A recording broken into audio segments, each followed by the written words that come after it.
Come on! Hey, Chris, can you hear me? Yes, I can. You're coming All right. in nice and good too. Oh, good. I actually don't know where my microphone is. We're packing up to move, and so I don't What, you know guys are where moving? I am. Oh, I had no idea. Where are you going? I'm just not anywhere far, just a house that we don't have to share our basement and rent it out. So we're ready for our own house. Gotcha. Gotcha. Still gonna have a spike basement at any point or That's no? the plan. That's the plan is to have enough room that we can hang out in the basement and do all that fun stuff. But uh, yeah, not have to worry about the landlord crap anymore. Yeah, that's huge. Well, so that's probably taking up a lot of your time right now, huh? It doesn't take up a lot, but when it does, it's super just tedious, and I just don't want to do it. Like I used to not care, Right. used to be fine, but now, especially doing as much as I'm doing with Spikeball on top of my job, then it's just like, oh man, it's just one more thing on the list that I just don't want to do. So, Yeah, seriously. So when are you guys moving? Like soon, so soon? we've already sold our house quickly. Wow, congrats. Um, Thanks. It's gonna be. Hopefully, we find another place before we have to be out of here. We have to be out of here the middle of August. Mhm. Otherwise, we'll just chill at one of our parents' house for until we find a house we like. Wow. So That's a lot to undergo right now. So, good yeah, luck good luck with all that, man.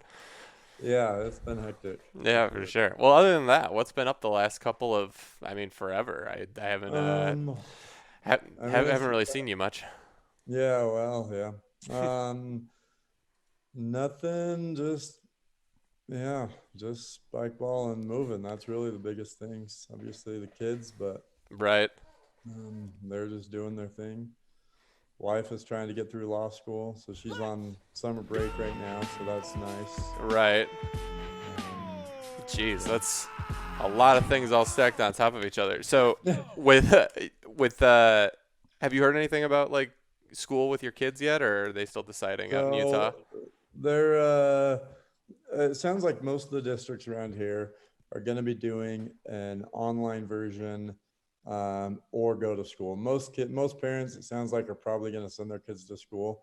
Um, my wife, and then she, so I don't know if you knew the whole situation. She has two girls that she put up for adoption when she was younger, Mm-hmm. and so um, she's super close with them and their mom, and so she's been spending almost every day over at their house. Just our kids play with theirs and whatnot. That's awesome. Um, and so so they were thinking, and her mom's a nurse, and so she's super health conscious, doesn't want to send her kids to school, Mm-hmm. and so that kind of rubs off on Megs as well. And so they're actually thinking of getting a nanny.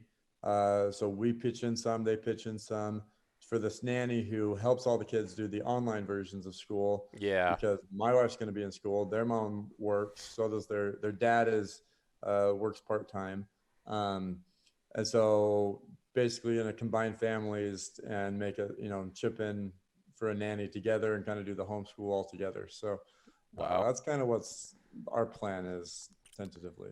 Yeah, no, that's actually sounds super smart because I mean, with your kids Yeah. being the age that they are, they kind of need some guidance through all of this too. So you can do it Right. online, but I mean, it's hard enough to get a kid to sit still for a minute, let alone, Oh, I mean, pay we attention yeah. and, know how to use the technology and all that stuff. So you kind Well, of need yeah. I mean, somebody and it with you. was, I mean, spring obviously we went through that with Phoenix, and then Brooklyn. She's just in daycare because she's not old enough yet, and it was just like, no, me and Meg would get a divorce if we had both kids home and it was just us Right. having to figure it out. Like, I mean, it just was too much work on everyone's plate. So Right. Well, and I she's told in Megs, school like, full that's certainly time. not an option, but she found the nanny, and like, hey, that's a great thing to do. Yeah, there's like a whole market for that. My sister's a teacher, and she was I don't know the terms, but like basically like whatever like the second teacher in the room was, she was like All resource right, for also like kids with like special needs or learning right, disabilities and stuff like that. And so she's going to be doing a little bit of that. It seems they're going to go like part time okay, back. It's going to be like like 2 days a week, and then 2 days a week the other kids go, and then the other Right. of it's like online. But she's also going to be looking into just like supplementing her income by like helping kids on the Yeah. days that she's not going in, Right. um, by doing in-person stuff, because I mean there's just so many. I mean, she's elementary ed too, so all those kids Right. just have a hard time. And like for the summer, and well, and for the end of COVID, we've had Kathy's nieces here. They're 4 and 6, Oh, and yep, that's right. You told me so about. we've been helping them through all of their work and stuff like that. They didn't have as much like e-learning stuff to do like on the actual computer, but they're sending home worksheets, and so we got to teach them and stuff like that. So yeah, like that was only 3 days a week for me, so I can only imagine. And I'm not working right now, so, like Right. so it's a lot easier when Kathy works from home, and so do I. And yeah, I just can't even imagine trying to do that. And then on top of that, having your wife go through law school Oh, simultaneously, like, yeah. Yeah. Yeah. Yeah. oh my god. Yeah. It's not even, just the 9 to 5 and, oh, we're done. It's, oh, yeah, she has classes and now she has to study too. Yeah. It just wasn't, yeah, it wasn't doing. Jesus. Yeah. Well, luckily you guys got some people to lean on there. That seems like a really smart option, and the kids will Yeah. definitely be Yeah. able We to get some actually, good learning. yeah, we actually just had one of the actual Spikeball friends, couples, over here last night playing games, and I knew she was a nanny, and so we were just gonna like ask her, do you have like friends and stuff, but Mhm. she actually sounds like she's super up for it, so It's actually dope. might end up being the one that we use, so it'd be cool. That's awesome. Well, and then obviously with everything, COVID wise going on, I'm sure that's impacted a lot of your plans with Utah Roundnet. Where were you at before all this hit? Were you still working part time, or No, no? so I mean, so for my day job, so I've always been doing that full time, which has been lucky. Mhm. I worked remotely anyway. I work in, telecom. So, I mean, all the, AT&T is our main client. And so, Gotcha. their work, they're still got to put up towers and increase their infrastructure and all that. So luckily that's been nice. So I don't have to stress about that. Yeah, Hasn't seriously. changed at all. My situation, I'm from home. The only change has been the rest of my family is also home now. Yeah, Um, I'm sure that's a so massively different dynamic. yeah, but other than that, so I mean that's been fine. And then obviously, with COVID, the Utah Roundnet, it was just essentially I just had to put it on pause, just totally on pause.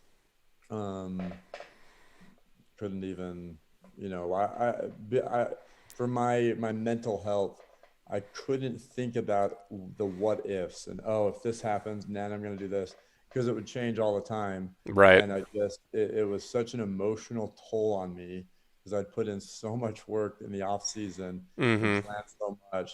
I just had to forget about it. Like, honestly, I had to just try to forget about RoundNet, um, because it was depressing. Yeah. So I mean, that's kind of where I'm at too. Like it's crazy how fast we all adapt. Like immediately, it was shocking, this idea that like I wasn't gonna be traveling for any tournaments and stuff like that. It already feels kind of second nature to not be competing every weekend, which is crazy. And a lot of that has been like, yeah, I've just had to kind of put that out of my mind and just be thinking about next year. right. Because it is just so sad, and especially Yeah. like when they started, they canceled a couple, and then they canceled through July 4th, and I kind of knew then. I was like, I don't think we're coming back this season. So I was like, we'll see. Obviously, by the time we get to regionals and nationals, and I personally don't feel hopeful about those. I know the company's still planning on it, but the way things are going, it's not looking super great, especially down in Florida.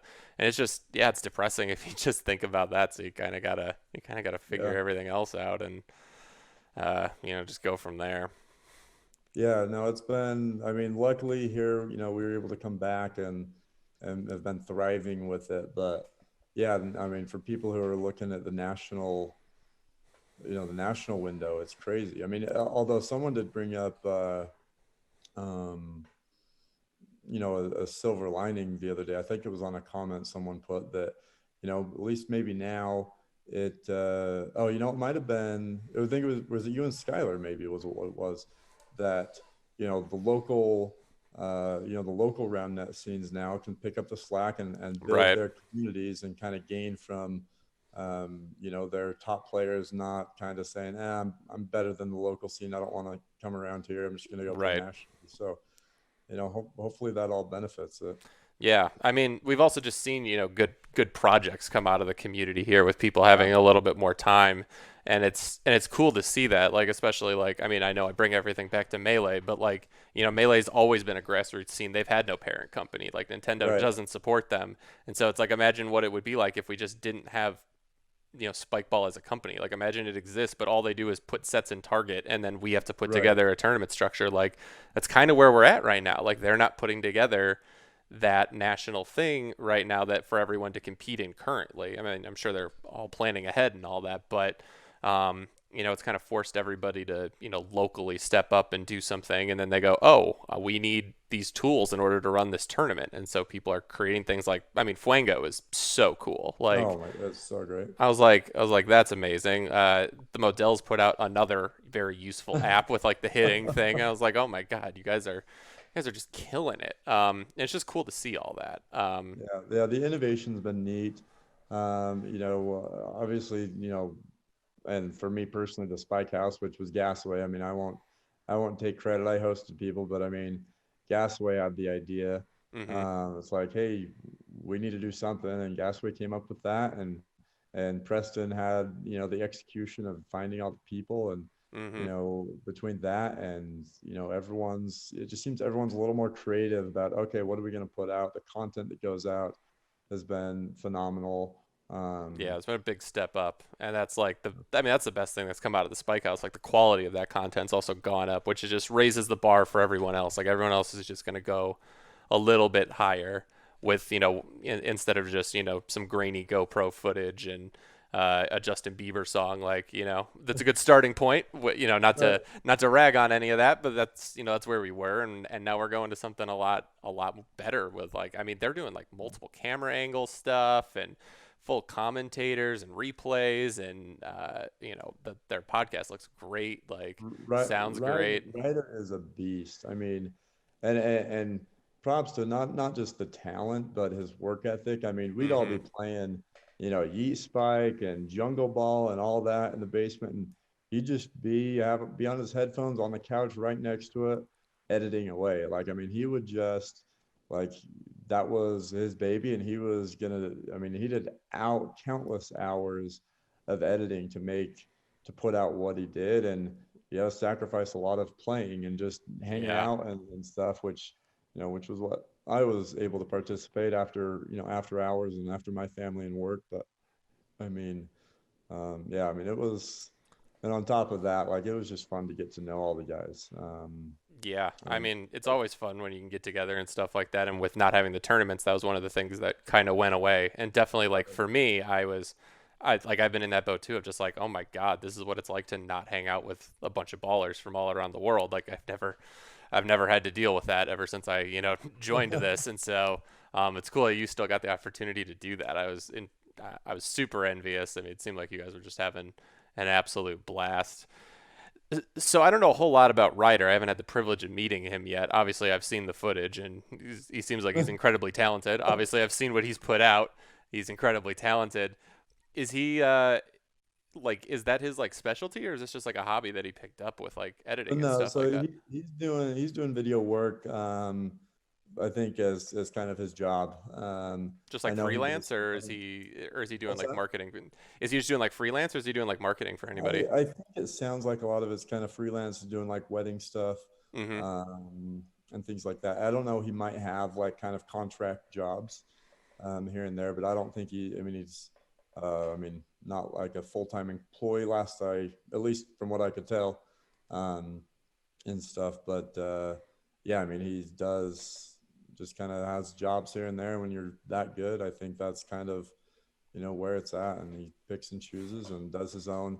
He also just does like just his great at apparently marketing. I mean, he has a bunch of Instagram followers that just have almost 100,000, like dozens of thousands of followers All right. on these pages. He just like creates them, and that's it's actually him, and you wouldn't really think it, or you wouldn't know that it's him. It's just like he has one that's dedicated to Kobe Bryant that has like 100,000 followers, and just kind of overnight, just like, yeah, I'm just gonna do that. It's gonna be cool, and That's that's so what I'm cool. meant for it to be. But yeah, so So he's just uh, super into it, like just super into content. So this isn't like yeah, this isn't a push for him of like, oh, I need to pick up a skill, because that's where it is for me. Like I know I want to see the content out in the community, but I don't really have like a knack for it. I haven't like right. been taught how to do any of this stuff. I'm kind of picking it up here and there, and that's what I think a lot of people were saying. Like, yeah, it'd be nice if we had more like videographers in the scene. Like, if if every team had a Jack Matthews, that'd be amazing.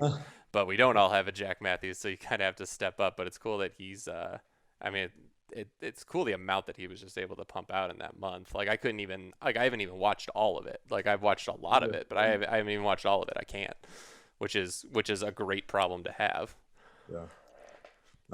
Yeah, I mean, I'm the same way. I look at some of the stuff that I did with Utah Roundnet. It's just like the graphics, just graphic design. Mm-hmm. Like I thought, oh, this is okay back then, and I look at it now. I'm like, man, this was crap. And I Yeah. just, I see new things and I get new inspiration. I'm like, oh, okay, let me change it up to this and whatnot.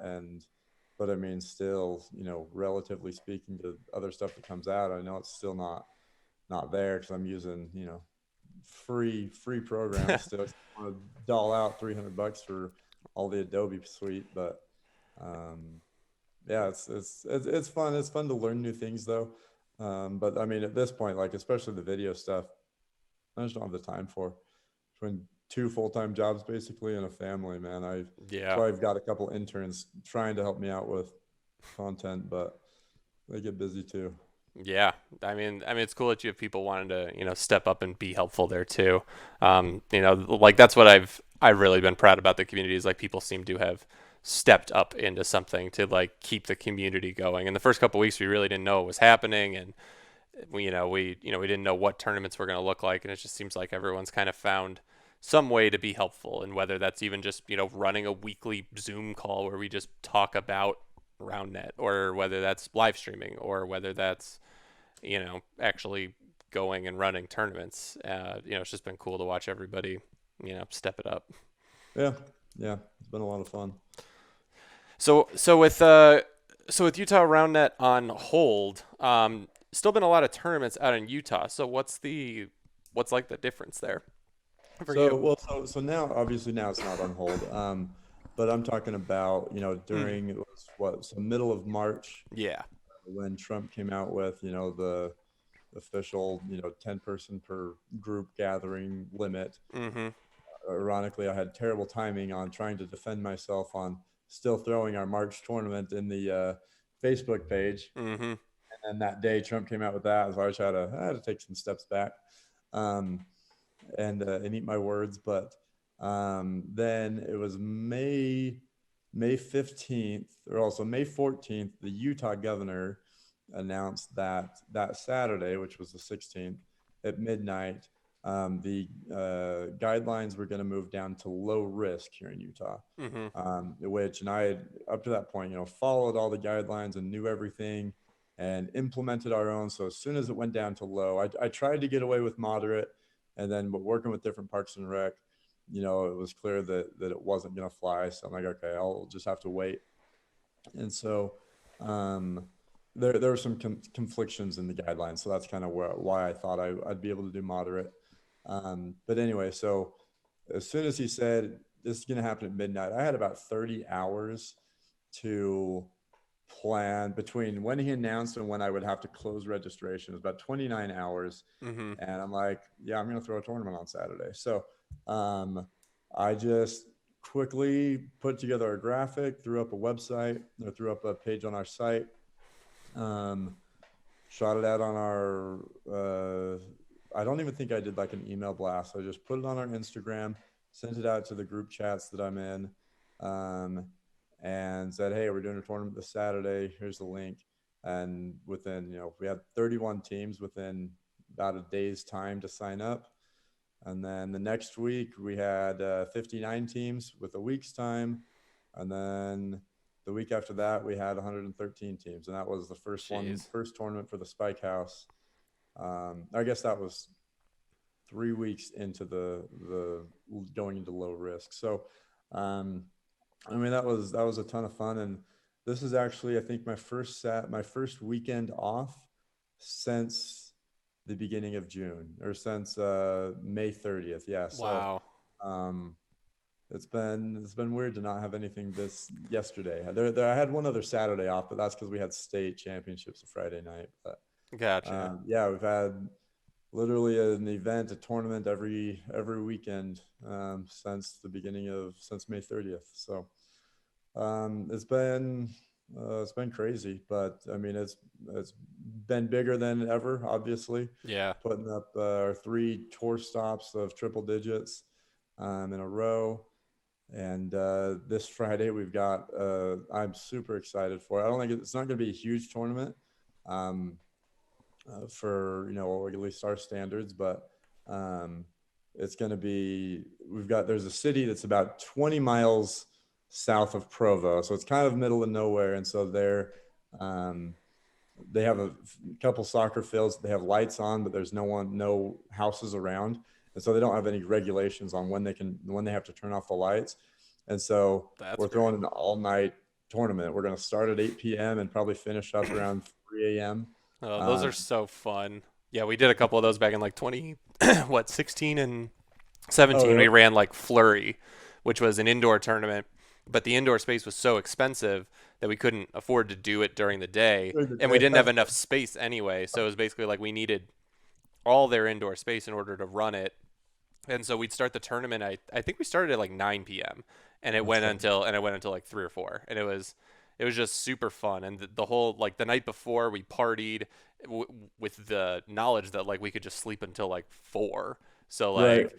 those were wild. And it was like in Connecticut in the middle of the winter. Those are good times. Those are crazy. But that's nice that you got like a whole summer outdoor venue with nice lights. Like that's sick. Yeah, yeah. I mean, like I said, it's a little bit of a drive for everyone, but this Friday it's a Utah holiday. It's when the Pioneers came into Utah, Mm, um, July 24th. So I mean, everyone's going to be kind of expecting to be doing something, but all the big events are gone anyway. So right. uh, it gives people something to do, which I'm hoping. I'm hoping that that's not why this year is so big, because people don't have anything else to do. So I'm hoping that next year I don't see a dip.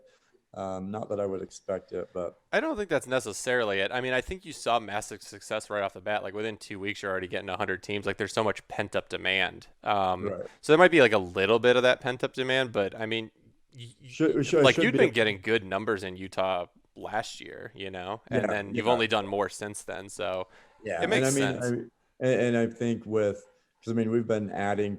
It's not just the same people coming out. I mean, every tournament we've got, who knows how many new people, and so I mean, even just having the bigger marketing pool, all the emails and text and phone numbers to text out, Hmm. obviously that's growing. So I mean, it should be able to counter any sort of you know people coming out just because they're pent up, just stuck inside and waiting for something to do.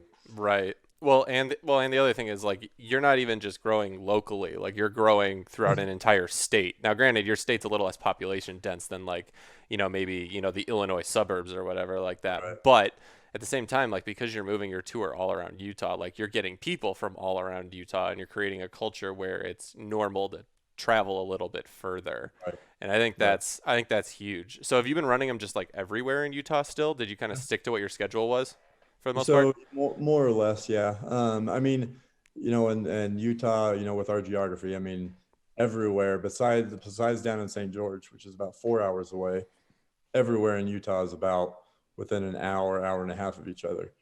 So I mean, there's not a lot of driving, but or too much travel that's required. But yeah, I mean, we've been just kind of going to different cities and partnering with other cities, and that's been, for anyone looking to, grow an organization and a business, it's, once you can be, the person putting on tournaments, work with your parks and rec departments because then you get free field rental, then they send out marketing. they're advertising to all of their community. Hmm. And so, I mean, that's been a huge bonus for me this year. Um, and it should have been twice as beneficial because we've had a bunch of our friendly tournaments cancel. And we were supposed to have a tournament July 2nd, another one on the 3rd, another one on the 4th this year in all different cities.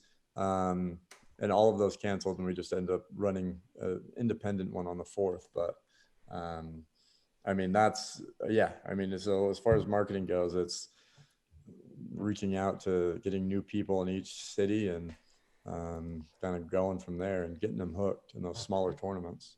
Yeah. I mean, it's just cool the reach that you have there. And yeah, like when you start partnering with the Parks and Recs department, they can start advertising on your behalf. That's huge. And I had made like much more feeble attempts to try and do that in the early days with Okay. Origin and try to run some tournaments, maybe get like kids playing a little bit more. And it wound up being just a little bit more complicated. I think you've really done the right thing of like running events around this. I tried to go the route of like like when like kids put their or like parents put their kids in like soccer or baseball. I was like, well, let's put them in spikeball. Oh, That's a huge sell when they don't really know what it is and they don't know if their right. kid's gonna like it. So I think you've really done a good thing there. And I would have loved to do more events and stuff like that, but you kind of got to put them on the weekends. And I was Right. traveling all the weekends, so I was looking for a weekday Right. solution, which was like, I'll take your kids off your hands. Um, Gotcha. and so that just wound up not working. But yeah, no, I mean the like Parks and Rec have all the contacts for all the parents and all the kids in all of those areas. So being able to work with them and align that like just makes your reach so much better. And then it seems like you've done a really good job of just data collection on the people that are going to your tournaments too, to keep them up to date and keep them informed and keep them in the loop.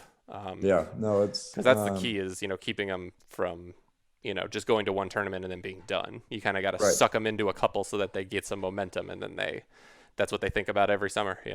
Yeah, no, you've got to anyone doing this, you've got to make sure and collect emails and phone numbers, um, and make sure you put out that marketing because that's how you, especially with the Spikeball app, still not being up and running. Yeah. Um, it's you've got to have some way to communicate with it and spread the word. You can't just think, oh, I'm going to throw it out on, the SRA page, and if you have an Instagram account, because not everyone is on Instagram and not everyone goes to it every day. And Right. see, I get people who message me all the time. I'll put up a story about oh, we got a week left to sign up for this tournament. And like 2 days later, hey, is there a tournament happening on the 24th? And I'm like, oh yeah, I guess you just didn't log in that day and see that story. So I mean, Right. you've gotta have all those channels taken care of. I mean, luckily, marketing was something that a background I kind of came from, and I've always kind of had that mind for. So it's been, kind of second nature for me. But when you're growing a business, that's a huge thing. Is checking off all these different channels to try and collect from, and it's spending money, and you got to spend. I spend about $30 to send a text message out to about 800 people. But Hmm. all I need is one person to sign up, and I make that money back. And hopefully, with 800 people, I'm going to get more people that sign up than one team. So, Right. um, yeah, Yeah, no, I think that people underestimate that too. Like, I mean, you've had to put in a lot of systems, and some of those systems cost money, and so you have to, invest in this and run it as a business in order to make it happen. Like, creating an Instagram is free, so people are like, oh, it's a free option. All my friends will see it, and the truth is just like, unfortunately, your friends won't see it, or they'll scroll by it too quickly for it to have registered. Like, I tell people all the time, like, think about how you scroll Instagram. Like, right, you are not like dissecting every post or every story. Like you stop on the things that catch your attention. So like it's just easy to miss stuff on Instagram. oh yeah, Instagram's great. It's just not the be all end all. So yeah, yeah, no, it's there's a whole different aspect to the business end of it. And so far you're the only person that's really done it independent of the company. Do you Why do you think no one else had done it before? I mean, I I don't know. I mean, and and not to say I was the pioneer in it because I wasn't. Tommy in Colorado, Logan in Texas. I mean, I both kind of those were the two that I kind of mimicked when I started. I kind of looked for some advice um, and whatnot. I think, and Texas is hard because it's so spread out, right? I mean, Right. Logan can't drive 6 hours between all, I don't know how long he does between Dallas and Houston and all these other places. Um, but so Texas is it's its own beast. But Logan, I don't know if it was just, they just don't have the um I don't want to say they don't have the dedication because it's not about dedication, but just maybe they didn't see that it was possible. Mm-hmm. I realized last year it clicked in me or clicked with me that I could run a tournament in every city here, and you're going to have your few diehard teams that they're going to travel everywhere. But it's the community here in Utah is nearly big enough that I could run a tournament in any city and put together a 20 to 40 team tournament, Yeah. just based on that. And so it's like because that was kind of my concern was, well, how do I scale this? Because I had planned to do, my 6 tournament series and then some high school ones last year. And it's like, well, how do I do more? Because I can't do a tournament every week. Like, people aren't going to pay to come every week. Well, now I've got 1,500 people, 1,500 unique emails. So people have played over the past 2 years. And well, I only need each person to play in 2 to 3 tournaments a year for me to be running 60 to 75 team tournaments every weekend. Right. I mean, that's kind of how the math broke down for me. And so, I realized that, okay, people have other things. And, if I need, what is that? 10% of people to come each week. So it's like, okay, well, 90% of people, they can have other obligations. They can have other things to do. I just need 10% of my so far adopted community that I've collected to come out to a tournament, and it's going to be super successful. I'm going to make a bunch of money and and be able to just keep running them all the time. So I mean, that's I think a lot of it just you don't realize what you could do. I didn't realize until I kind of looked at those numbers. Someone asked me, and that's kind of what made me pull from those numbers that I only need 10% of people to show up. So um, yeah, so I mean, hopefully that encourages more people to do it. But um, I mean, going to your question, like it's just that I guess maybe it was my dream. Maybe I don't. I know Tommy. He's kind of gotten back into it a little bit. Yeah. Um, Yeah. Yeah. You kind of put it on he was hold for a thinking year or about two leaving there. last year Yeah. uh, and putting it off to somebody else. And then, I mean, obviously Logan's moved and someone else was taking over for Texas, but I mean, really thinking it as a job or as a career. I mean, I've always said, I kicking myself that I just, studied business in college and got that degree. I wish I would have done something in sports because I enjoy sports. So this is my last hurrah at doing something I love. I mean, I've got a wife and 2 kids. Like, I'm not going back to school.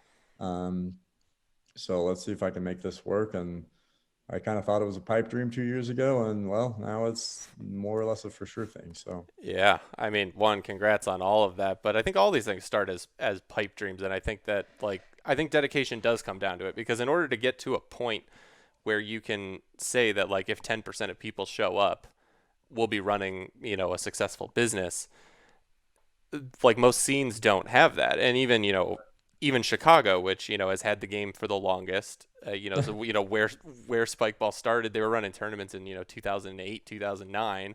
They were small, and like every time Origin ran a tournament, we were like super happy when we got to like 54 teams or something like that. And just we didn't really gather all the player data, and we were focused on trying to draw people to like our one event. And instead you went like, I'm going to go everywhere and I'm going to expand my net super, super wide and get it. But, that takes a lot of time. It takes a lot of effort in order to do that. Instead of saying, hey, come to me, you're going, hey, I'm going to you and you're going to right, love this. And you're going to want to play in a couple of more. And I think it just like, it takes vision. It takes time. and it takes consistency, which I think a lot of people kind of lack. When they're doing this. And then the other thing is, this certainly happened with Origin too. At some point, the idea was more like, all right, how do we get people to come from further away? Like, how do we get, how do we get CS to come from, or yeah, like how do we get PJ to come from Ohio? How do we get the Michigan guys to show up? How do we do this? And then in not focusing just locally, you're just not raising your numbers enough. Like it's impressive to get someone from far away, but their money's as good as the other money, but you're not going to convince 30 people to come from Michigan. You need to convince 30 people to come from your area. Yeah. It just takes a lot of time on the ground. And so I'm glad you took the time and recognized that opportunity. I mean, it's just cool. And I hope that other people start replicating what you're doing sooner rather than later. Has anyone Yeah. like reached out to you specifically in like other areas or no? Oh, I get messages weekly from people across the world. I try to, and, you say, you hope people, take it and have that motivation. And I try to like, this is why trying to get the word out is, um, because I want people to be motivated and inspired to do it. Like to realize that, people think, oh, I'm going to do it. And they go for like a month and then like, oh, I'm going to go do something else now. Like like, I know that's just kind of how college kids are. I mean, I'm a little bit older. I'm, in my 30s and, But and have, family and everything. So, I don't know if that kind of plays a role, but I mean, young kids, like I say, would have made more money last year than I would have in any college job. Um, yeah, that was my first year doing it. Like, I mean, I haven't been doing this for 5 years. I mean, I'm 2 years, like less than 2 years from my first tournament. Um, but yeah, I mean, it does take a lot of work, a lot of effort. Um, but like I know the Ohio guys who started Ohio Roundnet, like I was on the phone with them for like an hour one time, just kind of trying to give them the advice they need. Vegas Roundnet, they've kind of popped up this last year. It's just some high school kids that are good. starting that. I'm trying to encourage them to keep going with it. I personally just selfishly want a Vegas community so that I can throw a tournament there that is from California, Utah, Arizona, New Mexico. Like just have a central hub, which would be perfect. Right. That's why I'm hoping Vegas all keeps growing. But yeah, I mean it's a lot, and I wish I had more time to dedicate and like really partner with these guys and give them real coaching. And part of me's thought, oh, it would be cool if I did like a coaching program, but as those kids, they don't.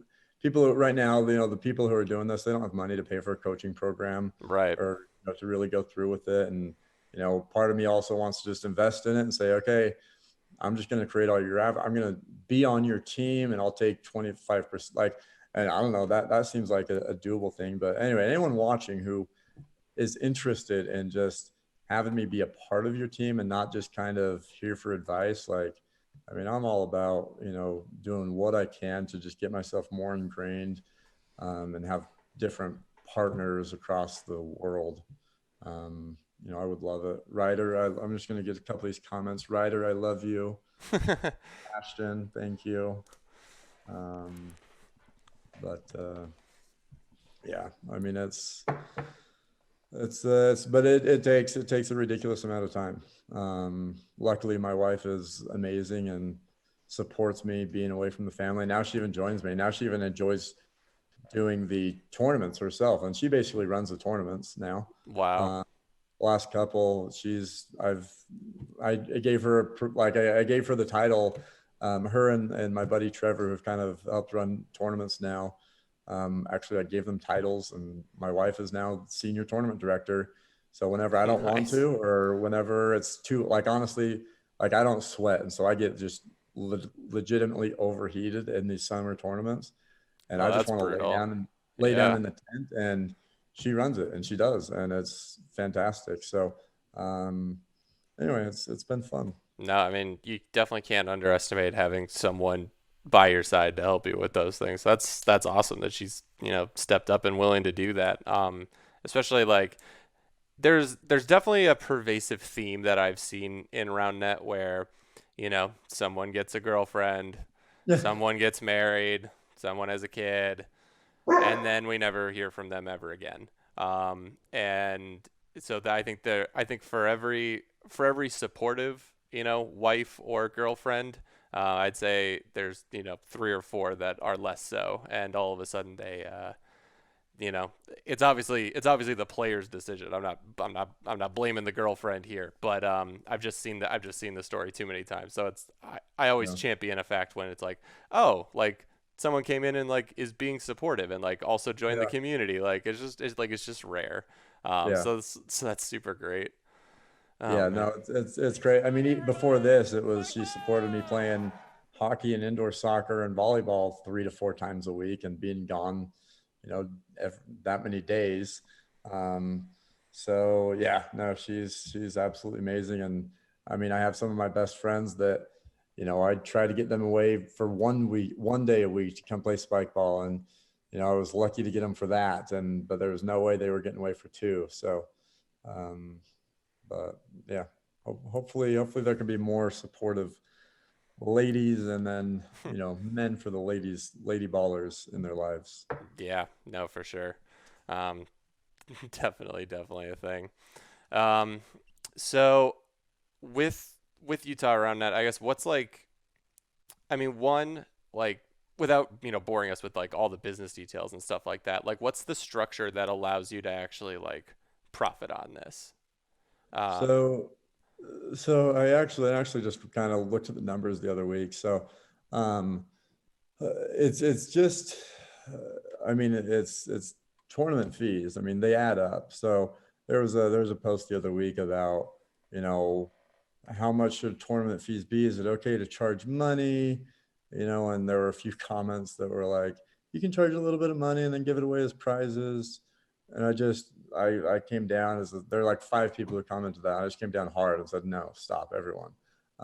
Charge money, make money, give some away, um, and just make it a good event. People are paying for your work, for your effort. So you have to put in all that work and effort. That's how you make right. money.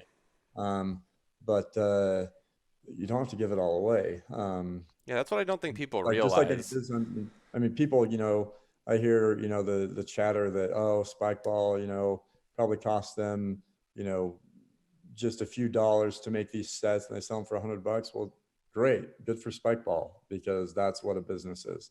Um, Yeah, but it's the seriously. same way for a tournament is, I you charge 30 to $40, or more. Like I wish I could do more. I think I'm pretty good there, for the time being. And you mentioned earlier about with Origin and trying to get people to travel and whatnot, but I've always catered to the masses, and I know Warren has mentioned a few things about is Utah going to do a cash tournament where they're going to give away a lot of money? And no, I'm sorry, I'm not. Um, you're going to pay a few bucks to come and play spike ball at a tour stop quality event for 6 to 7, 8 hours. Um, and if you win, you're going to win some money. You're going to win some prizes. You take second, you're going to get, some swag, and whatnot. Same with third. So I mean, you're not walking away with nothing. But no, I mean, the best thing for the community is to be able to take that money, reinvest it, um, and go from there. So the first year, so the fall of 2018, I invested about 5 grand into just different things, whether it be marketing or nets or whatever it was. Put in about 5 grand throughout the year, throughout the last 6 months, and broke exactly even, which was just what I was going for. And then last year, we used a whole bunch of money. So actually, it's funny. I think Tom just commented about spouses love money and traveling. I think that might have been how I got Megs on board. Was last year I took her to all the tour stops. Mm-hmm. So we used all of the 8 tour stops I went to last year were fully funded by Utah Roundnet income, and uh, so we used some of that. And then this year with her going to law school, now it's more okay. We gotta let's try and actually save this money. So, we've been doing that. But yeah, I mean, it's from the fees, and then you've just kind of got to judge. You put some into marketing, and you realize, you put $100 or so into each tournament, um, and realize that, okay, I just need 3 people to sign up to get my monies back, and I think I can do that by reaching, however many thousand people you do through whatever channels you're going to advertise through. So, Hmm. um, it all comes back. But I mean, um, I ran the numbers, and so we just surpassed about 24,000 in income in revenue this year through Red Podium. Wow. Um, but I've put 8,000 out into just events. So that's not even assets. So I have it kind of categorized as event costs, which is their one-time fee. So it's prize money, it's marketing, it's field rentals, whatever that is. Hmm. And it's about 8,000. I mean, that's not, that's not nothing.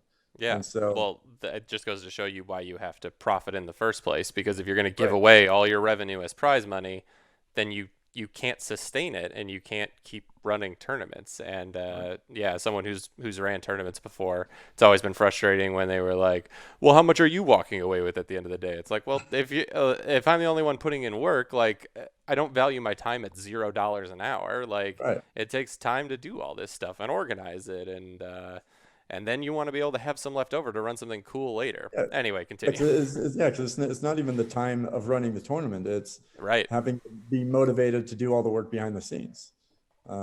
There was one day, so we had our 66 team tournament on a Friday night, which was way bigger. It was supposed to be a 20 to 40 team tournament. It was supposed to be an easy thing. Blew up. And then we had the 102 team tournament the next day. Um, and so I ran, so from 3 p.m. when I left to go set up for the Friday night tournament until 7 p.m. on Saturday. So 28 hours, and I full on worked for 24 of them. I slept for 4 hours that night. After I got home from Friday night, I had to put in all the work that I no longer have to do because Flingo is awesome. Mm-hmm. But I mean, I was up till 3 a.m. preparing for Saturday's giant tournament, um, and then slept for a few hours and went back. Like it's yeah. I mean, it was. I made a month's salary in that 28 hours, which was great. Um, but it's a ton of work, and you've got to be incentivized. Otherwise, like I say, I mean, I know these, people get like, oh, I'm going to start up, this Roundnet community. And then a couple months into it, they kind of get burned out because they don't see the dream. And so if Yeah. you're not making the money to keep that going, because there's been times that I'm just like, I am so done. Like to have yesterday off was really a huge relief for me. I I know it bet. was International Spikeball Day, but people said, "Are we doing anything?" I'm like, "I'm sorry, but Oh, I'm not going to give up a day with my family, a rare day with my family, yeah. for nothing." So, Yeah, I think you put in enough time every other day. I honestly took International Spikeball Day off too. I was like, it just didn't fit into my schedule, and I was like, you know what, I do enough spike ball. I celebrate all year, so uh, I'm I'm with you on all that. Um, one thing I think that really separates Utah Roundnet from all the other clubs that have been putting stuff on is that for the most part, it seems like you are not a player in your own tournaments. Is that no, correct? nope. Now, do you think that that's essential in order to, run at the scale that you do, or do you think it's possible to be playing? It's possible, and I am actually going to be playing. I play in a few each year whether they're smaller, that I can count on, my wife to run it or get someone to run it. I actually am going to be playing in this Friday's night's tournament. Once it's at nighttime, so I'm not going to overheat in the sun. And so that's kind of why I'm like, yeah, I'll do that. I've got a list of guys who keep saying, "Hey, you gotta come play." So I'm playing with Caleb Jarrett, the high school lefty, Mm-hmm. here in Utah. So I'm excited for that. But ultimately, at least when you're starting out, you've got to just take it into your hands and make sure that you can run it. These big tournaments, there's no way I'm going to. risk anything, even though, like I say, my wife basically runs everything or can run everything at this point. Um, but I'm just gonna be there. Like, I mean, I'm still running around. I'm doing all the things that no one sees.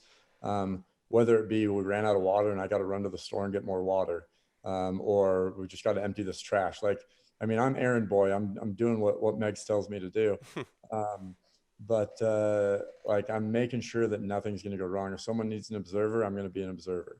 Um, and so it's very difficult to put on high quality tournaments, um, if you're not the one doing them. I mean, Yeah, people, you can pay, some girlfriend to come and scorekeep, or some friend with a bummed ankle who can't play anyway, and come scorekeep, but they're not motivated to make a good tournament, right? Like, even my, exactly.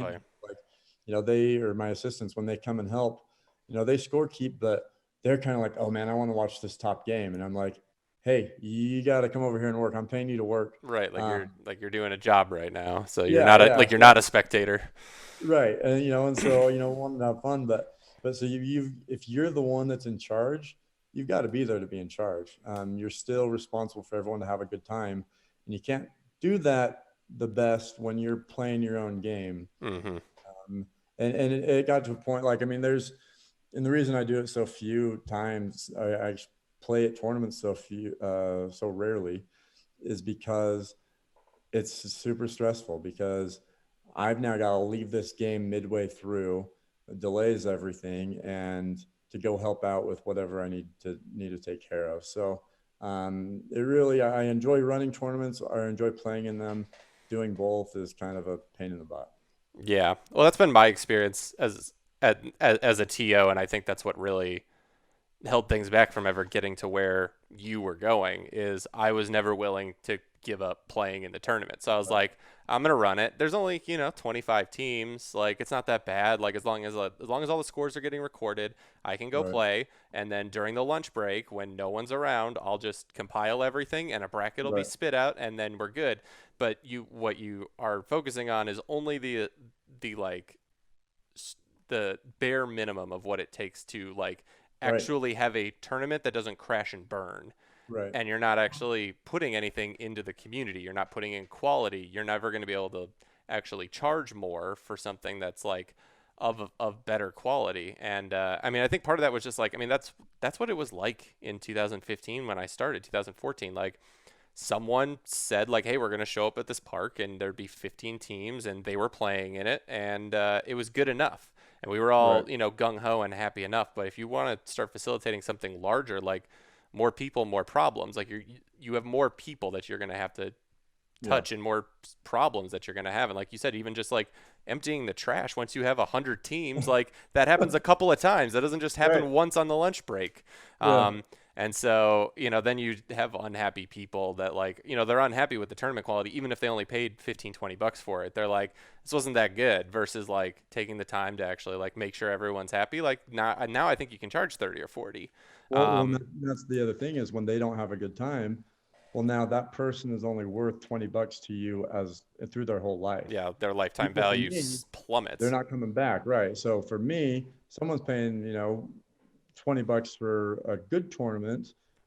Well, now they're coming back 5 or 6 or 10 or 12 times. So, all of a sudden they become a lot more valuable to growing your business. So, um, but yeah, I mean, it's tough to do. It's tough to do both. But yeah, I mean, yeah, if you've got, just a bunch of guys that, you're all buddies, you're all experienced, you all know how a bracket works, like, cool. Everyone chip in $10 and winner takes home the pot. Like, that's cool. But if you've got new people around and they don't know what to do and they need someone to ask questions, you've got to be around. You got to be around to help. Right. And like you said, you got to be of service when that person needs help. And like, that's why scorekeepers can't be keeping score while they're watching another game, and have Right. their attention diverted, and the person doesn't want to then go up to you and interrupt that. And so they don't report their score, and then that causes other problems. Like, these are the things that Although, are tough. Like, when you want to start running it as a business, you kind of have to step back, as like, this isn't all just fun anymore. yeah. Um, Although I will say, with Fuego, hopefully it's going to change everything. This last yeah. tournament, we had three scorekeepers, well, four including me, um, during pool play, we were all bored. We barely would have needed one scorekeeper for the few people who weren't reporting scores through the phone. Yeah. Oh, it was a game changer. And it's not going to be free for tournament directors, um, but I mean it's going to be cheaper than paying for scorekeepers if you're paying for three or four of them. So, Right. uh, but no, hopefully Fuego actually makes it so that I might be able to play in a few more, just to kind of have one person running things, and or maybe two depending on the size, and Fuego takes care of the rest. So Yeah. anyway, Yeah, I mean that's huge. And again, it just allows you to focus even more on quality. And I think that's what you've really separated yourself with. Like I've gone to a million locals and they're all the same. The Utah ones are a little different. yeah, And I think that's what's keeping you successful. right. All right, enough about Utah. What what are your thoughts nationally amidst all of this? What have been some of your hot takes or things that you've noticed with just what the company's done, what people have done across the country in response to all of this? Um, Anything kind of stand out to you? I was shocked and impressed by the community today. I was actually thinking about it. I think probably like just right before, like within a couple days. I'm like, I wonder how many people have actually been donating to these spikeball causes. Mm-hmm. And then they put out today that they've raised 33,000. That's freaking awesome. Yeah, that's crazy. Right off the bat, like sucks to lose tournaments, but that was a great idea that's for Spikeball to put out, to still kind of stay aware of communities and try to help. Obviously that's a big part of their culture is helping causes and being and donating things like that. So that was really cool. I know, I've talked with Skylar. You talked with Skylar last week. He's been able to kind of be more innovative and kind of Spikeball's been able to catch up on maybe some projects that nobody had the time for before. Mm-hmm. Which is kind of nice. But um, nationally, honestly, I don't follow a lot of the tournaments. I'm just too busy doing what's here. Apparently, Yeah. Raul who just kicked butt in whatever tournament? I saw someone raving about him. Yeah, I still have to go back and watch all of those series, but I hear PJ was at that tournament, but I haven't seen him in any of the photos. So Right. it seems like something has happened. So I need to. Saw the one reverse, but um, I haven't even seen that. I've seen no footage out of it. I'm just okay. gonna mass it all at some point. But yeah, that's wild enough. What are your thoughts on the reverse cut in general here? It's oh man, Ryder is so stupid. It's like at least when you're at Ryder's level, and it's sick. I finally, I mean, obviously, I rarely played spike ball during the whole month of the Spike House. We did a 3-on-3 tournament that I kicked Grant Laughlin's butt, where it was a 3-on-3 with subs, so we played 2-on-2, and I worked Laughlin. Um, and that I don't think he's not here. I'm guessing because he hasn't said anything. That's too bad. Um, but but yeah, rarely actually played, and so it was like Ryder's last day here. We had our high school state championships that him and Preston, came, and so some of the top guys were goofing around on the side and said, "Okay, Ryder, let me face this thing," and then like it's just stupid.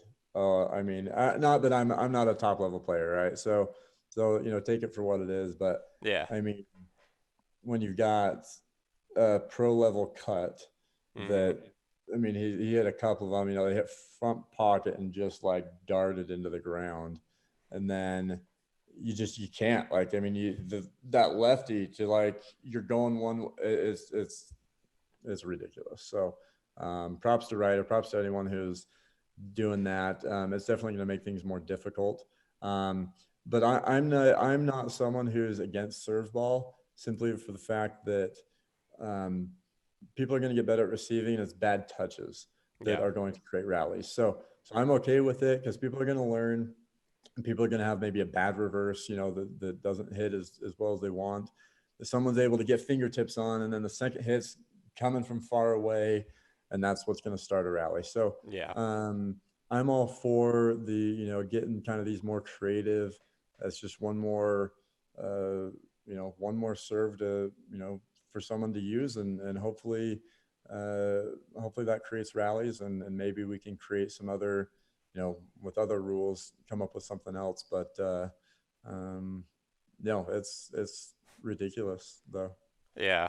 No, I mean I've only seen videos of super super good ones. I'll reserve all my judgment until I stand behind it.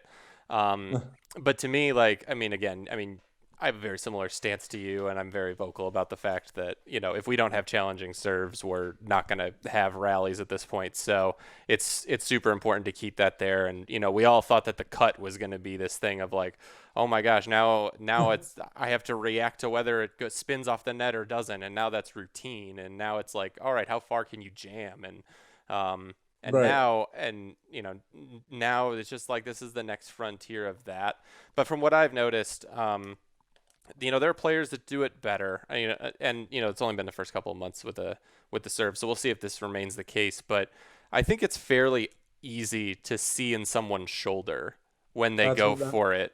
And so, with a cut versus a jam, a a top level pro player, you can't tell the difference until that thing spins off the net. And so your reaction time in order to react to that is from the time it hits the net to the time it gets to you. So if you're standing 7 feet back, you have 7 feet to react to that. If I'm able Right. to react to someone's shoulder and I know that it's going to be, a reverse cut or it's going to jam if they mishit it, uh, I, in my mind, I just have more time to react to it than Yeah. ever. Yeah. Now, again, like I think we're all going to have to practice it, but just like yeah, it was a pain in the ass to receive Dan McPartland in 2017 when he was the only one who was cutting the ball that hard, and it seemed impossible. But we all kind of adapted. We figured it out. Then everyone got a cut, became ubiquitous, and now we all figured it out again. So, Right. I'm not one to I'm not even thinking that highly on this one because I think you can't disguise it as well, at least with the knowledge that we have on how to do it Yeah, that's at this point. even quickly, in the couple weeks that the Spike House had that, Chandler was watching film and they were all like, yeah, Ryder, he hits it higher. It's a higher toss, and that's how you know. So, Hmm. when you're at that level, like I say, I'm not worried about my player. I enjoy playing, Yeah. but I'm not practicing in my basement. Um, but for the guys that are working up for that, and that's their goal, they are going to be able to do that research. They're going to be able to, they'll face it once, they'll get aced, and then they'll be like, okay, all right, that's right, I got to think about it, and they'll learn it. So it's going to be fun to see something new. And honestly, I think aces are like, when people do talk about being spectator friendly, I think a clean ace is a lot more exciting than a 1, 2, 3 put away anyway. For the Um, most part, yeah. yeah, yeah, for the most part. I mean, it's Yeah.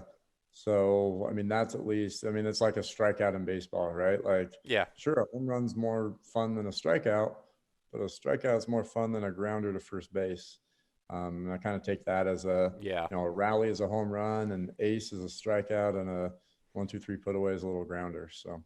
Yep. It's just like it's just a part of the game, and it's like it's such a back and forth because we have rally scoring. Like sometimes it's getting into the narrative of not any individual point, but a group of points throughout Right. there, and when it's important to hold, and when a run puts you right back in it. Like I think that I don't think we hype up enough those moments, and I think that's what makes our sport exciting. It's what makes volleyball exciting. Like volleyball, especially on the men's side, it doesn't have that many rallies. Right.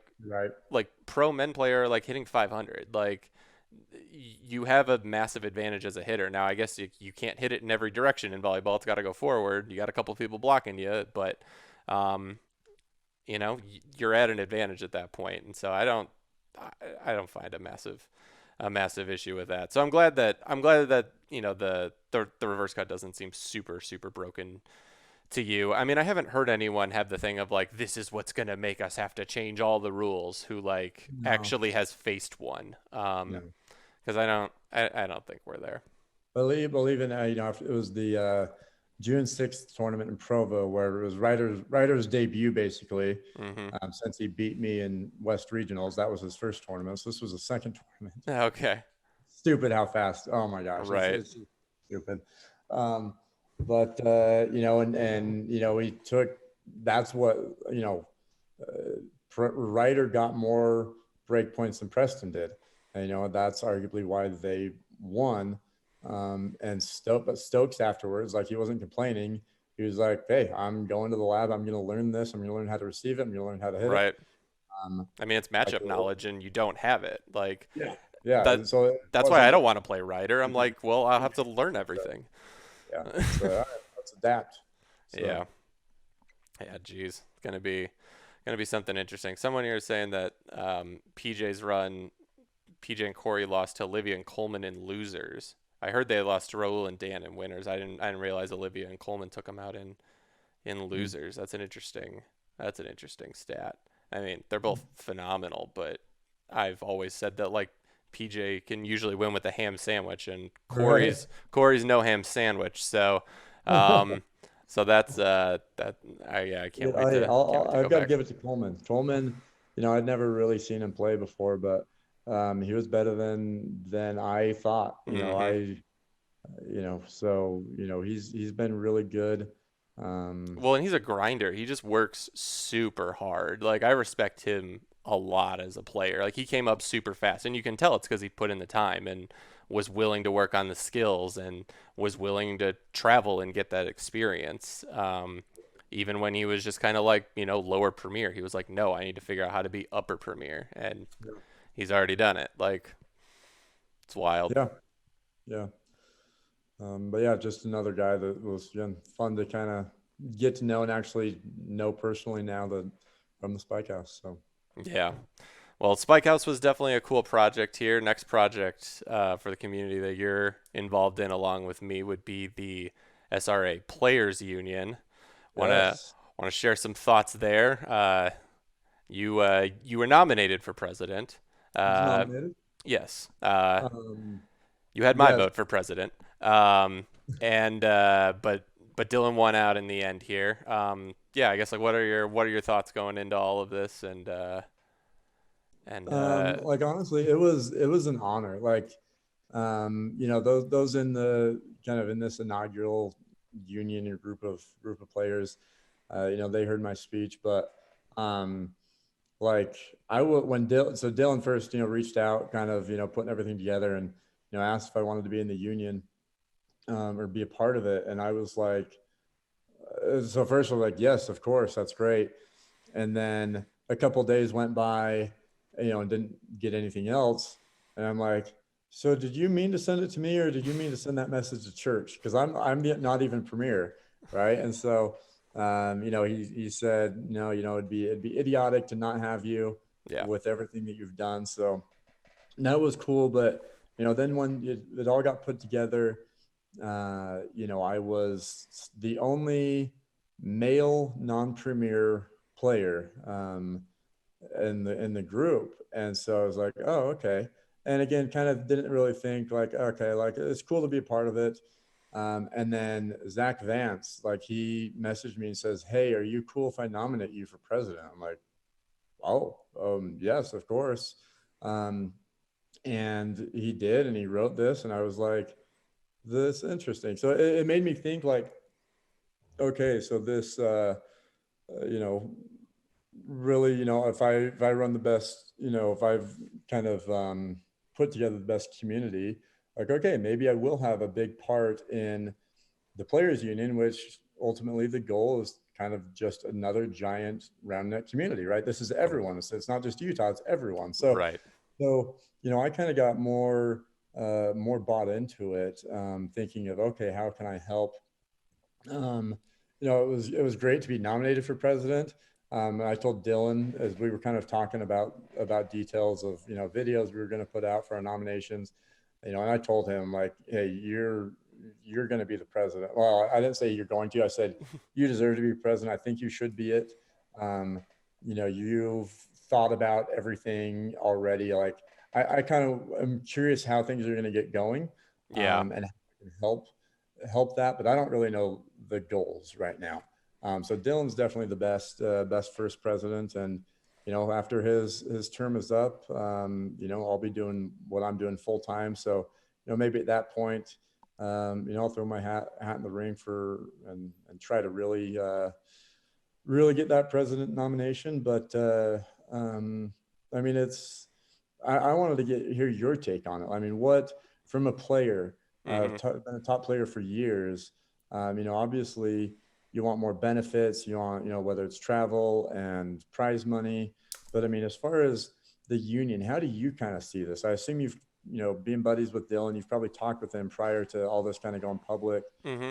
What were kind of those conversations like that you core players are looking for in this?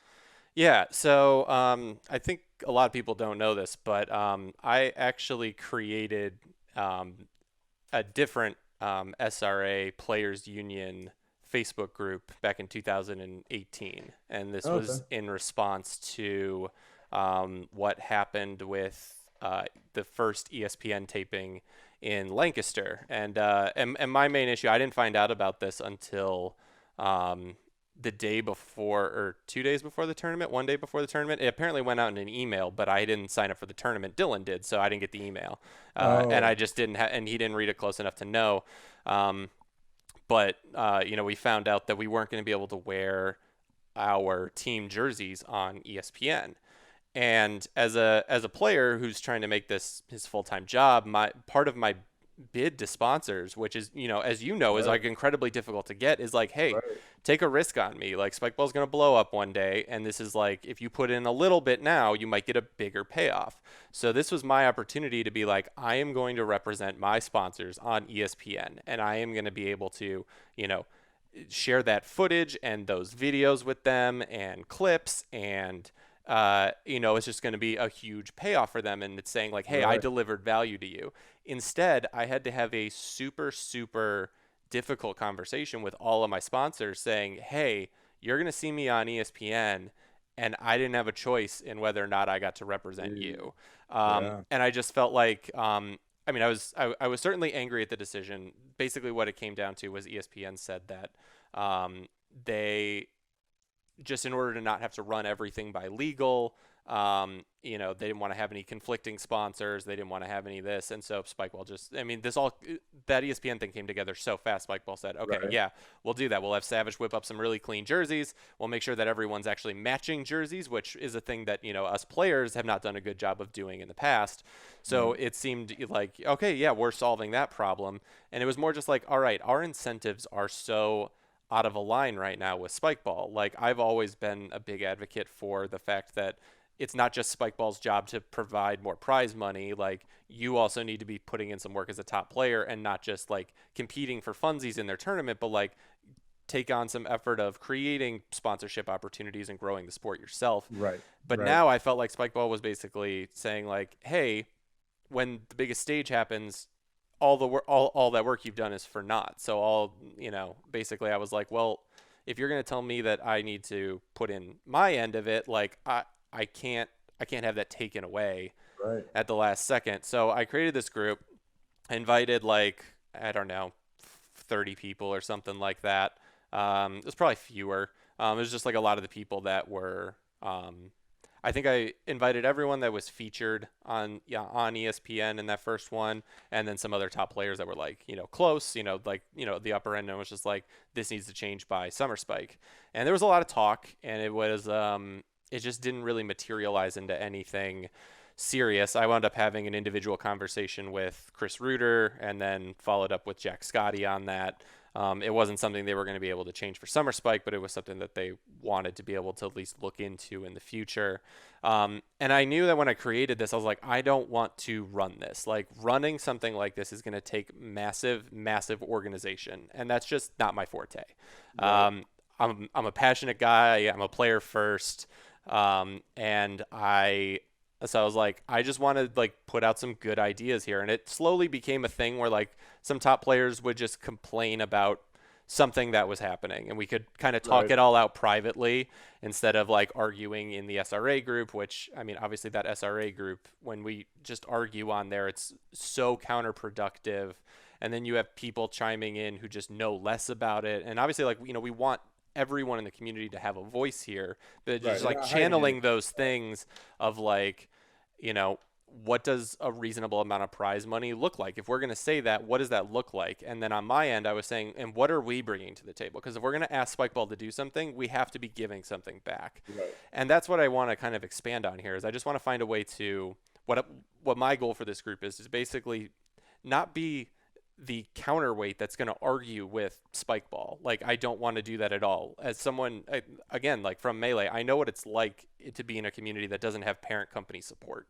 It'd be disastrous if we're going to have an adversarial relationship with the company here. Right. Um, so I'm not trying to do that at all. What I want to do is just make sure that um, in their company decisions and especially around growing the sport that we just align all of our interests so that we're all able to succeed and we set out some roles on what expectations are on both ends, and then have some system in order to follow through on that in order to drive this sport forward.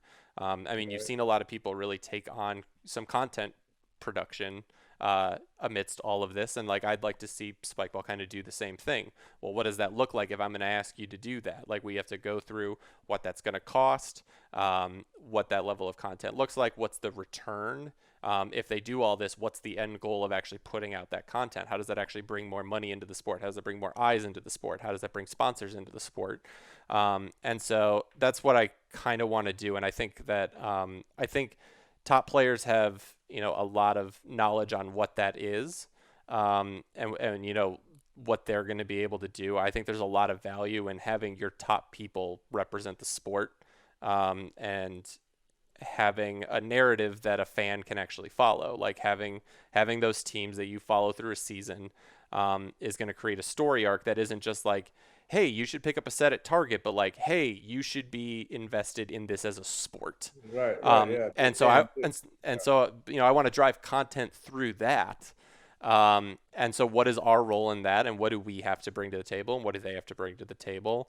And so I think it's just aligning all of that, and then kind of cutting through a little bit of the noise of just like having the same conversation about there not being enough rallies. Like, all right, let's bring 30 people together, have a little bit more channeled of a conversation, bring in, voices from the SRA. Obviously, all of that stuff is in our lexicons. We're all like, every time that's posted, all 30 of these people are reading it. You know what I mean? Right. So we all know what the community is kind of saying in that on that end. And the idea is just like, what can we all do to push this sport forward and work more together instead of just saying like, hey, you need to give more prize money, and them saying, hey, you need to understand that we're losing money when we run tournaments. Right. Like, we have to have the conversation differently. And so I think this is an opportunity to have that and just have some structure put in place of like, all right, this is what the majority of us feel like we need in order to accomplish that, and we bring that to Spikeball as like a formal proposal instead of just arguing about it on Facebook or someone writing a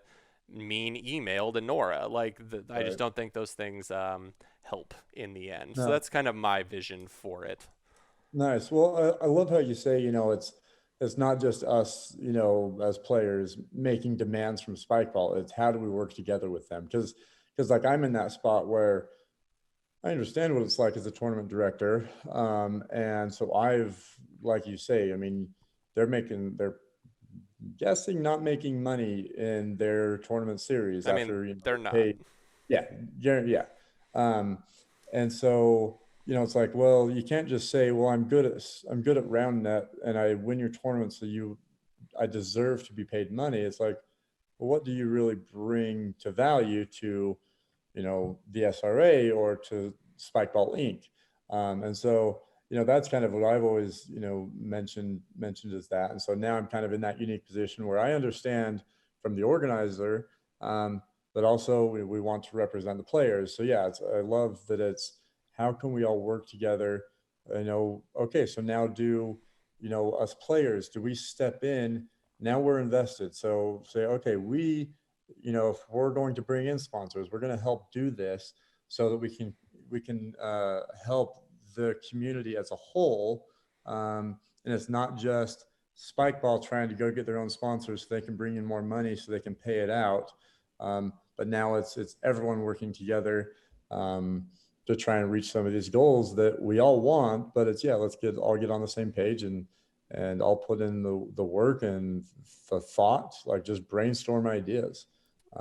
So yeah, Yeah. no, it's definitely on the same page with you. Well, and that's like I think that's exactly why you're so essential to have in the group as someone who like is a full-time tournament director. Like you understand the costs that go into some of these things. Like you had to invest in, a trailer for your and deck it out in Utah stuff, and that Which I'm was already outgrown. I am so mad at yeah. myself. I'm already outgrown it. I didn't get the next size up. Yep. No, I mean, good problems to have. You're growing, but yeah, like it's a I mean, when you just say like, hey, you like, so one thing that like I would like to see is like I'd like to see a featured court at every tour stop, Yeah, like for sure. ESPN quality feature court at every tour stop. Well, that costs money. Like they have to ship around those banners. In the Spike van, as someone who's driven the Spike van, I know how full that thing is. There's not room for 30 of them in there. So that's a cost that has to be undertaken. Now, is there a better solution? Possibly. But I think it's important to have that up there because and actually be recording high quality matches because then we can put out high quality match content for people to discover on YouTube, Twitch, etc., Instagram, and it's high quality stuff that invites people in. Then there's Well, now ton now you also you have more value to the sponsors because they're exactly. actually going to see visibility. Right. And on top of that, like by having more recorded footage, now someone who sees some super sick play, they go bet and they go, I want to watch that match. They find that match. Well, when the next video comes up and it says like, "Hey, do you want to watch the next one that happened in that tournament?" You go, "Oh yeah, I totally want to watch that." Like now, like that's how I got invested in competitive Melee. I just found it on YouTube someday. I was like, I didn't know that people were playing this competitively. Like I thought it was a party game, but all of a sudden I'm in some YouTube playlist that's 12 hours long and I can watch a whole tournament that's been streamed from 2 years ago, and now you have me as a fan, and now I give them money. Like I buy things off of them. I follow their players on Twitch and I subscribe to them. And so I'm now putting money into their scene because they've captivated me. And right now, we've got some, top 10 plays of May and then top 10 plays of August because we missed a bunch of months. And, that's not any one person's fault. There's just not a lot of content for you to just get engrossed in it. And that's what we Right. need. Like, it's like if you ran your tournaments going like all I need to do is get someone to sign up for a tournament one time. Like that's not where your money is. Your money is getting someone to keep returning. And Right. so I think that's important. And then having that sponsor stuff there, you go, hey, when someone gets invested in this, they're watching all this footage. That's in the background all the time. Like that logo is spray painted in the, under the net. And we've got an aerial cam that shows that on all these top plays. You see every other sport do it. Basketball does it. Soccer does it. Like they have those things on the end. And I think it's important. And even if we don't have sponsors to fill those with, having them blank or just having Spikeball ones there at just prove concept and Right. bring to a sponsor and be like, hey, you want your logo right there? Like it's a Right. lot easier to be like, hey, do you want your logo right there than like, hey, if you sponsor us, we'll maybe put up some banners. Like we kind of have to do it first, like take Right. action and then do Well, it. But you have to take both ends of it into account. So like, if Spikeball's going to put up sponsors, like then we also need to say like, hey, we as players are going to hold up our end of the bargain and find sponsors of our own, but don't undercut us by saying that then we can't have a sponsor that's a competitor to yours. And there right. are certain scenes that have that and certain ones that don't. I find that when you do that, you really undermine the player there, and so I think that's really important. So if someone is sponsored by or like Spikeball had Monster come out to one of those tournaments. Well, if I get sponsored by Rockstar and I've got them on the back of my jersey, I don't want to be told that like I can't represent Rockstar. Right. Like I'm helping out here.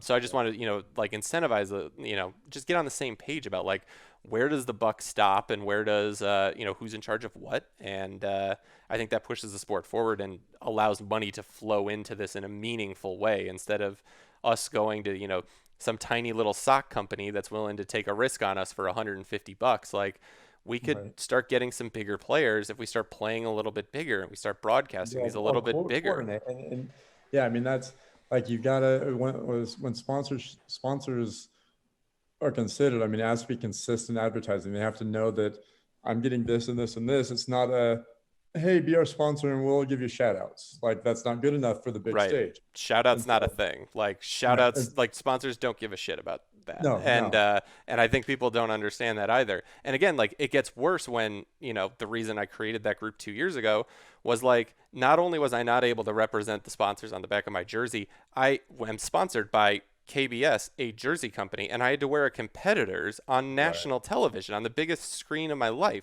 And so I took a lot of time to go in and like crop their logo out of all the stuff that I posted because I didn't want to Right. go and act out of faith there. But that gets aired on ESPN all the time with my name right there. And again, I'm not saying like I'm some massive, huge big shot or whatever, but like that's the little shot that a company like that takes on you. Like they're taking a risk and going like, hey, yeah, we'll give you some cash. We'll see if it pays out. And I go, hey, it's going to pay out. And then it's like, oh, not only am I not The one representing you, chance that we had to pay out, it didn't pay out right? because, Well, and it's paying out against you. Like yeah.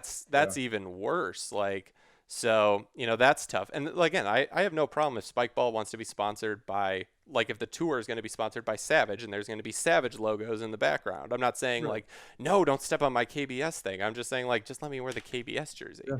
Yeah. And so I think it just I think it's little things like that. And I think it's having a productive and more transparent conversation between the companies and players of like, look, we are losing a lot of money doing this, and this is what we're investing in. And like when we get the next $10,000, this is what we want to do with it. And explaining, why that doesn't go to prize money. Because I think people are going like, we have more people than ever. So why isn't there more money and why isn't there more prize money? And the thing is, I think they're focused on what you're focused on, which is like providing a quality tournament for everyone. So they're investing in making sure there's tons of water and tons of snacks and an after party and things that filter down to everybody versus like if you give the winner $1,000, that only touches two people. Right. Right.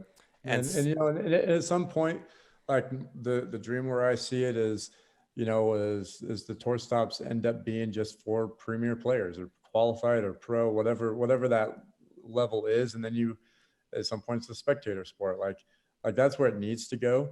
mm-hmm, Once you have organizations like Utah Roundnet, Texas Roundnet, et cetera, on the local scene. So that's where the masses can then play. But the SRA, I think, needs to become the pro level or semi-pro level sport for then people to come pay to watch, which one becomes a lot cheaper to mass produce spectators than it does for to courts and all that. So mm-hmm. but I think that's where it eventually needs to go. Who knows how far we are away from it, but Yeah. um, Well, I think even in the interim there, like I think there's just an opportunity to create opportunities for sponsor or for people to become spectators. Like right now at most tournaments, not the ESPN ones that have a feature court, but if there's not a feature court, people don't know where to sit around or where to watch from or that they can. A lot of people just end their run in intermediate at 1 o'clock and they go like, we could just go home right now. And it's like, no, well, like what's going to keep somebody there to actually start watching? Or right, even better, like that's why I've been making a big push to try and go to 2-day tournaments. One, I think you get a better quality of play if you didn't run your players into the ground for 9 hours right, straight. Our sport's incredibly demanding. Like I just got a Whoop. Love this thing. Highly recommend, by the way. And the strain scores that I get from playing 2 hours of Roundnet are just crazy. Like it's like after I play for 2 solid hours, I like the next day it's like you need to focus on recovering. And mm, instead we're going like, hey, put a one play for 4 to 6 times that long throughout the day, and right, then like there's co-ed the next day. Like that just seems dumb, where it's like, all right, what if we played half the tournament that day, got to like focus on like resting and recovering, and then there were like so spectator Sunday where like you're like inviting people to stick around and come back and just enjoy the sport and yeah, actually put out a featured court and chairs and have the people be able to watch this. Yeah. But like No, right now, we're not I inviting love people these to watch. internationals. Yeah. Exactly. And like Yeah. at nationals, everyone goes, "Oh, I want to see who wins the national title." But like the same thing just doesn't happen at tour stops. No one's sitting there going, "Oh, I want to know who wins the Michigan tour stop." Like they just all go home. And Right. so part of that is communicating what the stakes of this are. And I think players are going like, "Well, people would probably sit around if they knew that $4,000 was on the line, like it was at nationals." Like, okay, right, but what are other things that we could do that might have the same effect and are maybe a little bit cheaper? And again, like I think drawing in a community, like I don't watch Melee for the amount of money that they win. Like there are some tournaments that are the toughest tournaments, and the way that their pay structure comes out, like the winner gets 5 grand, and then one of them seems easier and they're competing for 25 grand. Like Right. I don't think that that's the difference. I don't think the money is necessarily the difference. I think it's a component, but I think that um, I think right now we just don't have that same level of like inviting people in to be a spectator sport. And like that's part of not streaming every single tour stop and only streaming a couple of them. Like we tend to do well when we do that. Yeah. And it also takes time to move people over to a brand new platform like Twitch. Like it took me 2 years to get to the point that I have like 600 followers. Like it took me that long to get 600 people to like download an app that most people don't have. And so Spikeball's got to go through those growing pains too. And, how can we be helpful in that to them? Um, with them also then providing, what they're able to bring to the table in organizing the events. Like, I just think there's like that's the marriage that we need to find there so that it's Yeah. not so adversarial. And I think some people are seeing this as like, oh, now there's going to be fights between Spikeball and the players more. And it's like, I don't think that's what it is. It's definitely not what I intend it to be. And I Right. hope that's not where it goes, because that's not what I would ever want. Right. Yeah. No, hopefully it's just beneficial obviously for everyone that, we can just get more done and accomplish more to reach that next level. So Yeah. that's hopefully what happens. Yeah. All right. Well, good catching up with you, my guy. Yeah. Anything, before we go, what's one thing you're doing non-spikeball related that quarantine has forced you into? Like, what'd you pick up during quarantine that you weren't doing before? I shaved my head. Does that Oh, count? yeah. I mean, I did the same thing. I'll go for solidarity here. I did not know you did. No, I didn't. I didn't fully shave it, but I went down to Okay. pretty, pretty light here. Yeah. So that was a recent move. It's definitely a lot. It's definitely a lot cooler, Yeah. which I'm sure is great for you with the whole not sweating thing. But Well, this so beard's not helping. so here's the thing is like when I get hot, because I don't sweat, so I dump water on my head. Well, now I don't have hair that holds in that water, which Oh, makes that's it funny. cool. So it's kind of been a double-edged sword there. Um, but other than that, oh man. The biggest I've been playing more Xbox. That's funny enough, like some of the high school, we have our high school captains chat, and Hmm. when everything went dark, they were like, "Hey, people, throw out your gamer tags." And I didn't even know how. Like I've played COD and played Rocket League, very casually for a couple of years or whatever, Hmm. um, but never added a friend or played with anyone I Wow. knew. And so I threw that out there, and one of the guys added me, and so I played with him and a bunch of his friends that first month or two. I played with them solid. Like, I mean, Yeah. it was regularly. So it was kind of fun and gained some new friends that way. But as opposed to just kind of the spike ball guy that they barely knew. So Yeah. that was about it. No, it's cool. I mean, new ways to connect. I actually got back into Xbox as well. I was playing Borderlands 3, but then my Xbox One broke. It was the HDMI cord, like the female part on the actual Xbox was like messed up, so the picture wouldn't Right. go out to my TV. Well, I was like, all right, it's quarantine. I'm going to solve this. And so I'm trying not to buy a new Xbox. It turns out you can stream your Xbox to a computer like over the internet. Oh, really? Yeah, so you can like stream it to like your laptop screen, and then it still all works on the controller. There's Oh, just like a so tiny little bit of input lag. So now it got me back into Borderlands, and I'm now playing with my childhood best friend again. So nice. um Cool. so yeah, um you know gaming. Good times in gaming always. That's cool though that you know, finally got to do that. You just always did like matchmaking and stuff before, and Yeah, never did yeah. like I a. was just like, I never had a headset. Like I just, just it was just controller. And when you're playing first person games, man, that headset makes a difference when you're playing Call of Duty because you actually hear people Yep. walking over here, over here. And you're like, It's oh, that's easy to it's find like, someone. yeah, it's like almost essential in competitive shooters Right. like that to have a headset, and you learn that. That's awesome. All right, well, I'll let you get back to your wife and kids and moving and Utah. I mean, thanks again for everything you do, Yeah, and good catching up. yeah, you know, stay safe during all of this. Okay. All right. Take care, man. All right, bye, man. All right, thanks to Taylor Sanford for being the second person on the podcast, the man with the business plan, dropping knowledge. If you need any help starting a club in your area, he's an amazing resource. Make sure to reach out to him. So yeah, just thanks again for everything, Taylor. That was awesome. Before I leave you, subscribe to the podcast on Apple Podcast or Spotify. Full video available on YouTube as well. So whatever platform you're on, just know you can always find it on another platform. Be sure to rate and review the podcast. Leave an honest review. But at the end of the day, that was some 5-star content from a 5-star guy. So I'm not telling you how to do your job. Make sure to follow the journey in real time over on Instagram and Twitch. See chornspikes on every platform you can imagine. And before I let you go, we got a couple of things that we gotta do. So let's go give something back to the Roundnet community. Let's go work on our self-improvement on and off the court. Let's go and share our passions with everyone around the world. Let them know about Spikeball and Roundnet. And on the count of 3, let's all let out an enthusiastic let's go. Full commit. Ready? 3, 2, 1. Let's go. See, that was probably very anticlimactic if you didn't commit to doing it. So make sure you do it on the next one. Episode 3, out now.